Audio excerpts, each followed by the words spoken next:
Tapos sabi niya, may asylum plan niya para kay FPRRD before ICC arrest. Ako nag-orchestrate, kaya pala failed. Lahat man ng mga plinano po ninyo, Atty. Harry Roque, palpak. Abogado News. Former presidential spokesperson Harry Roque disclosed that allies of former President Rodrigo Duterte intercept him during a layover in Dubai in an attempt to stop his handover. Ganon mga kababayan. Dito si Atty. Harry Roque, imbis makatulong po, lalong napapasama yung mga plano kasi daldal ng daldal. Kaya dumaldal ka lang dumaldal kasi siguro ay, ang natura ni Atty. Harry Roque, naninikip yung dibdib niya at haros siguro. Tingnan niyo yung tsura ni Harry Roque. Grabe na yung stress.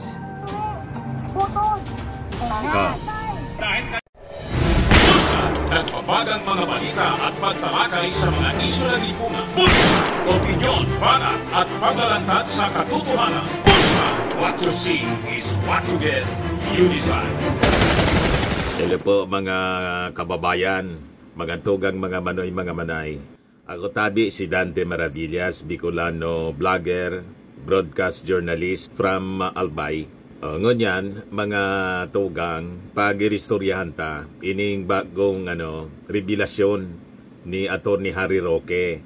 May alam mission impossible pala silang plinano. Noong binahe, si dating Pangulong Digong, after na serve yung warrant of arrest ng Interpol dito sa Manila ni General Torre. Ngayon, di ba, sinakay ng eroplano, nag-stop over sa Dubai to Netherlands. Plinano pala, mga kababayan, na i-intercept si Digong para agawin po sa kamay ng mga authorities. Pag mission impossible po, yun ang binulgar, mga kababayan. Ngayon ni Atty. Harry Roque, sa ika-100 days na pagkakulong sa ICC ni Digong. Ayan ba, Harry Roque reveals failed attempt to intercept Rodrigo Duterte in Dubai after Manila arrest. Ito si Harry Roque. Tapos sabi niya, may asylum plan niya para kay FPRRD before ICC arrest. Ako nag-orchestrate, kaya pala failed. Lahat man ng mga plinano po ninyo, Atty. Harry Roque, palpak, pati yung sarili ninyong asylum na in-applyan dyan sa dahig, failed din. Di ba? Paano hindi mag-fail? Na yung mismong utak ninyo, palpak, failed din. Tingin ko nga mga kababayan, itong si Atty. Harry Roque, mga ilang weeks pa, baka nga hindi abuti ng weeks. Pag nahuli ito ng mga authorities, pusasan ito ni General Torre, mga kababayan, or ni, kasi wanted siya, ni NBI Director Jimmy Santiago, malamang mabaliw ito si Atty. Harry Roque. Pag pinagmasdan ninyo si Atty. Harry Roque ngayon, pag nagsasalita, malapit na po sa pagkabaliw. Mamaya, i-play ko sa inyo po. I-replay ko yung kanyang mensahe. Kausap na naman, nagtipon-tipon doon sa dahig para sa 100 days in detention ni Digong. Ayan siya. Grabe na po ang stress niya, Atty. Harry Roque. Yan ibang-iba na mga kababayan ng itsura. Habang may pangiti-ngiti siya, pero basa sa kanyang mukha at sa kanyang itsura, ang matinding stress, ang napakabigat na problema na siya man lang po ang may gawa. Kaya napasok siya sa trouble dahil sa katarantaduhan niya. Diba? Lahat man sila mga kababayan, si Digong, si Sara, napasok sa matinding problema na sila yung may gawa. O ngayon, ibigay ko muna sa inyo mga kababayan kung ano itong ni-reveal ni Atty. Harry Roque. Ito yung mission impossible mga kababayan.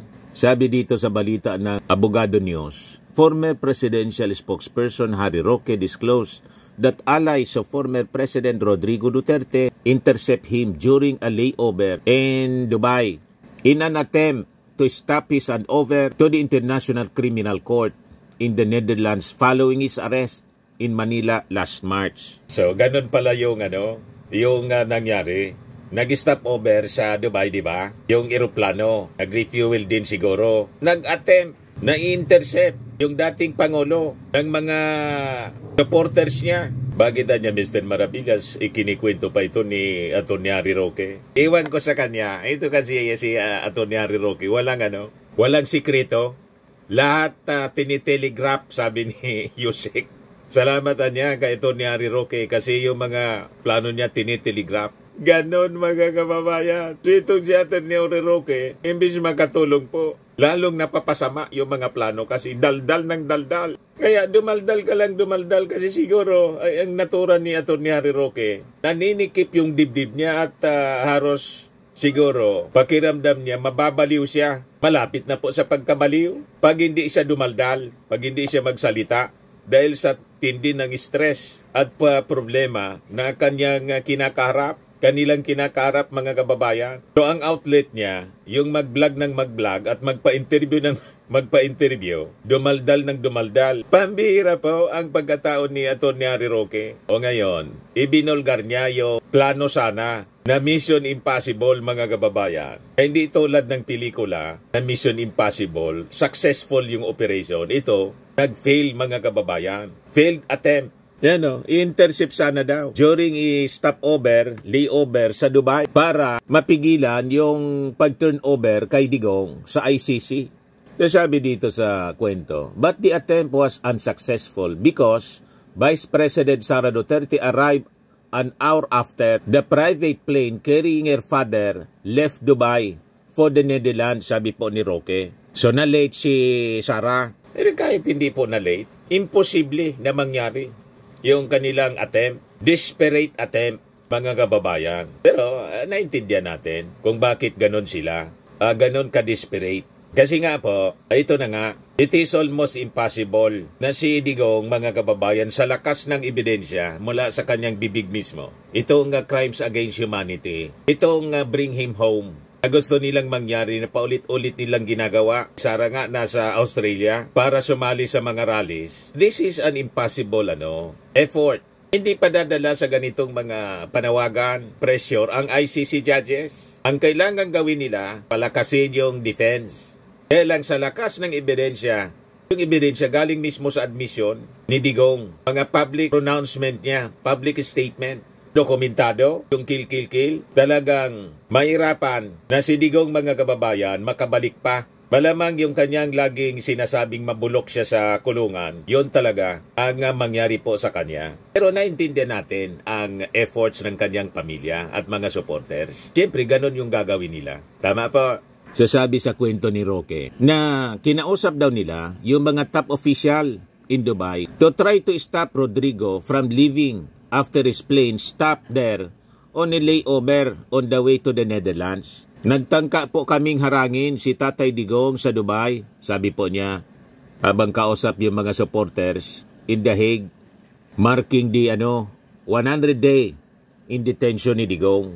Ewan ko kung ano yung magiging reaction na mga kababayan dito sa sobrang tabil. Kung ano ang magiging reaction nito ni Sara Duterte, saka ng mga kapatid ni Sara, si Baste at si Pulong. Hindi po mapigil ang bibig ni Hindi mapigil ang bibig ni Harry Roque. Daldal ng daldal. Kaya pati yung kanyang application po for asylum sa Netherlands, denied sa sobrang daldal. Sabi dito, but he said that for this to happen, a member niya of Duterte's family had to file a complaint in the UAE sa United Arab Emirates about his alleged kidnapping. Yun po ang dahilan kung bakit ura-uradang sumakay ng eroplano si BP Sara. First time ko pa lang kuninto ito. Pumunta ng UAE. He recounted in his message which he posted on Facebook.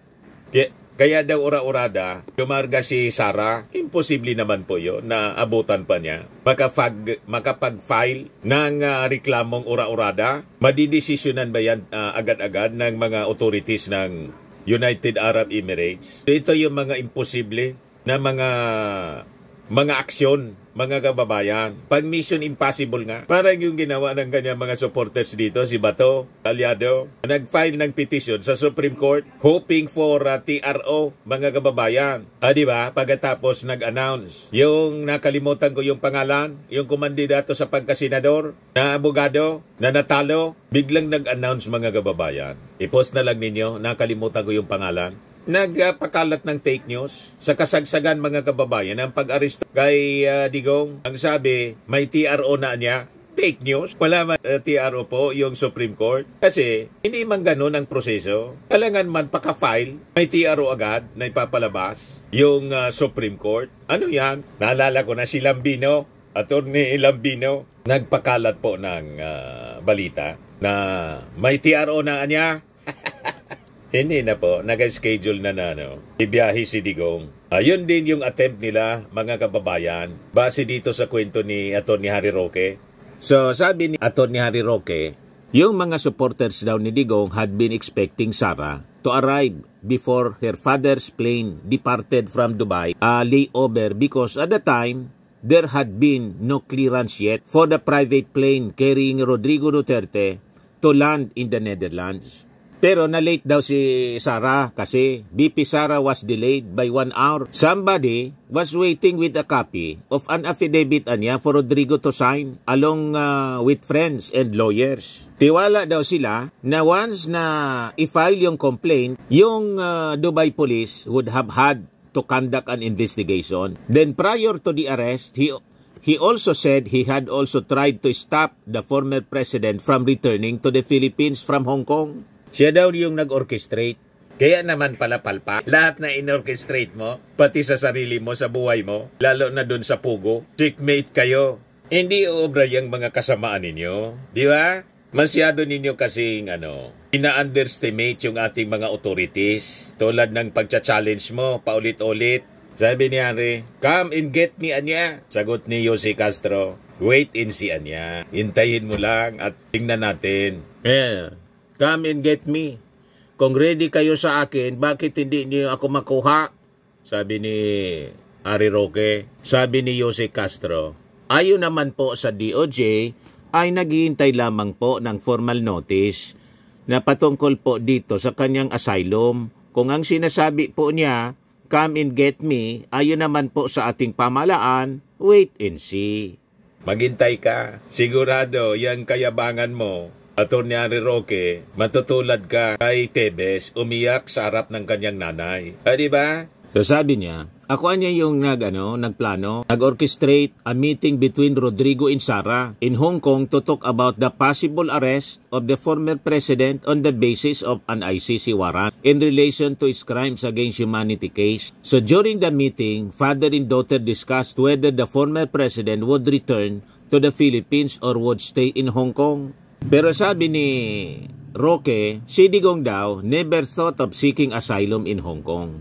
Asylum is not an option there anyway, since Hong Kong is not a signatory to the 1951 Convention relating to the status of refugees. Paliwanag po ni Roque. So Rodrigo took a flight to Manila from Hong Kong and was arrested upon arrival. So sabi ni Roque, siya at si Sara had also prepared a petition in case Rodrigo would be sent to The Hague to be turned over to the ICC.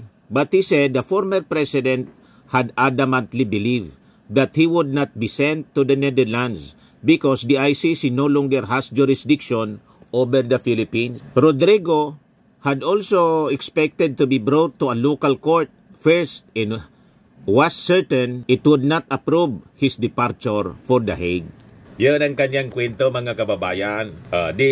Lahat ng inyong assumption, mali. Yan kasi in-underestimate ninyo ang ating gobyerno. Ngayon, outsmarted kayo. Tanggapin na ninyo, magaling yung ating Pangulong Bongbong Marcos. Ang ating Pangulo hindi lang masyadong masalita, pero malalim siya kung gumalaw. Yan kasi, naniniwala kasi kayo sa sarili ninyong kasinungalingan. Pinaniwala ninyo ang inyong sarili na ang ating Pangulo kuting. Pinaniwala ninyo ang inyong sarili ang ating Pangulo, bangag. So ngayon, na-outsmart kayo ng isang pinaniwalaan ninyong bangag. Lumalabas, hindi talaga totoo yung sabi ninyong bangag yung ating Pangulo. Kasi hindi magkakaisip ng ganyan kalalim. Hindi sana kayo na-outsmart. Naniwala si Digong na dahil umalis na siya sa ICC para makatakas siya sa pananagutan, hindi siya maisusurrender. Hindi siya makukulong sa ICC. Yung ICC, mas matalino yung mga taga-ICC din mga judges ng ICC. Dinadaan sa Interpol kung saan may obligasyon tayo. Ito na nga po yung nangyari. Sabi ni Roque, wala po kasi sa isipan ni Tatay Digong na mag-asylum sa Hong Kong.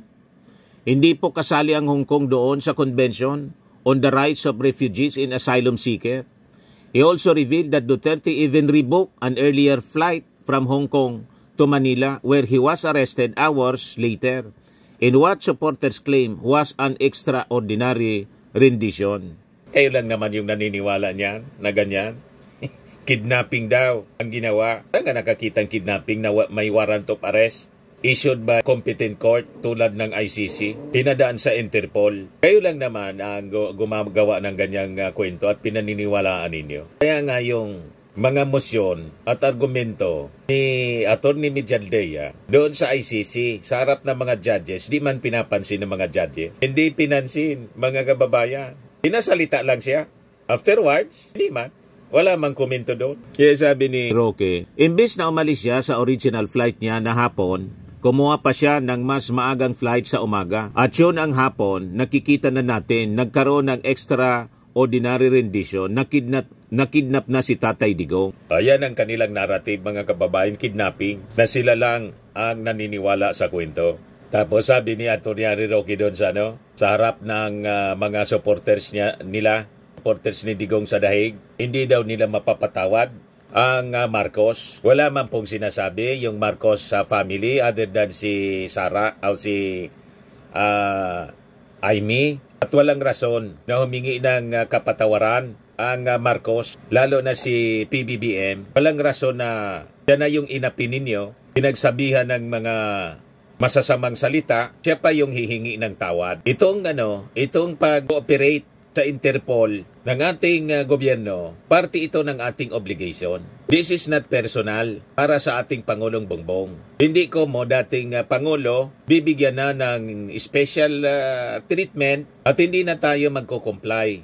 Lalot yung krimen na final laban sa dating Pangulo, crimes against humanity. At yung mga biktima, kapwa natin mga Filipino, in which the President, ang ating Pangulong Bongbong, has to serve hindi man lang ibang tao, kundi kapwa Filipino. At dapat maintindihan natin na ang kaso hindi man final ng ating gobyerno. Hindi ang ating gobyerno nag-file ng crimes against humanity, kundi mga pribado, the families of the victim ng war on drugs ni Digong. At ito, final 2017 pa. Nagkataon lang na yung warrant of arrest, mga kababayan, issued by the ICC, na iserve sa panahon na nananungkulan ang ating Pangulo bilang presidente, si PBBM. Kaya misdirected po ang lahat ng galit ng mga Duterte.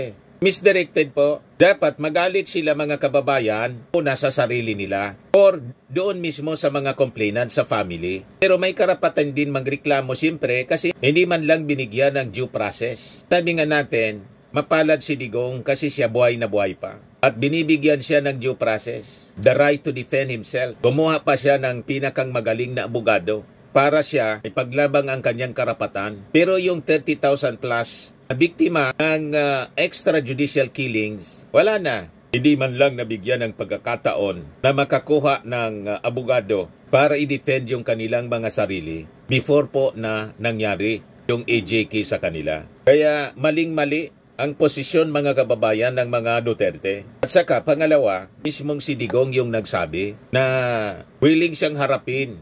Challenge pa nga niya yung mga taga-ICC. Nasaan na niya kayo? Yan po, yung investigation ng Quadcom mo. Yung former president ba ay willing na mag-cooperate sa investigation sa ICC? Kaugnay dito? ICC, ma'am. I'm asking the ICC to hurry up. And if possible, they can come here and start the investigation tomorrow. This issue has been left hanging for so many years. Matagal, ma'am, baka mamatay na ako, hindi na nila ako maimbestiga. So I'm asking the ICC through you na pagpunta na sila dito bukas, umpisahan na nila ang investigation. And if I am found guilty, I will go to prison and rot there for all time. So yan, mga kababayan, ang problema sa mga supporters ni Digong, na mismong si Digong na yung nagsabi na willing siya to rot in prison for all time. Bakit hindi ninyo inuunawa Willing siya to rot in detention cell. So bakit ba ang inyong sinisigaw, bring him home? Gusto na nga niyang mabulok doon. Ba't kinokontra ninyo ang gustong mangyari ni Digong? Pinapamadali nga niya nung iniimbestiga siya sa Quadcom. Bukasan niya agad, pumunta kayo rito, baka mamatay na ako, hindi ninyo ako maimbestiga. So anong problema ninyo, mga Duterte supporters? Na yung mismong principal, yung mismong akusado, enjoy siya doon. Na-interview si Digong after na si Sara mismo yung nagsabi, mabuti yung kalagayan, maayos, naka-adjust na. Tayo man lang ang daldal ng daldal. Pero si Digong willing na panagutan yung kanyang mga kasalanan. Di ba? Kaya kakaiba mga kababayan itong mga supporters ni Digong. Iba yung sinasabi sa mismong amo nila. Yan si Harry Roque. Sariling bansa natin, sariling Marcos Jr. ang nagsurrender. Courtesy ng Shadows World. At kasuklam-suklam. Patawarin niyo po kami kung talagang hindi namin mapatawad ang mga Marcos. Patawarin niyo po kami kung talagang kahit saan sasabihin namin, banga, hiwi, butot.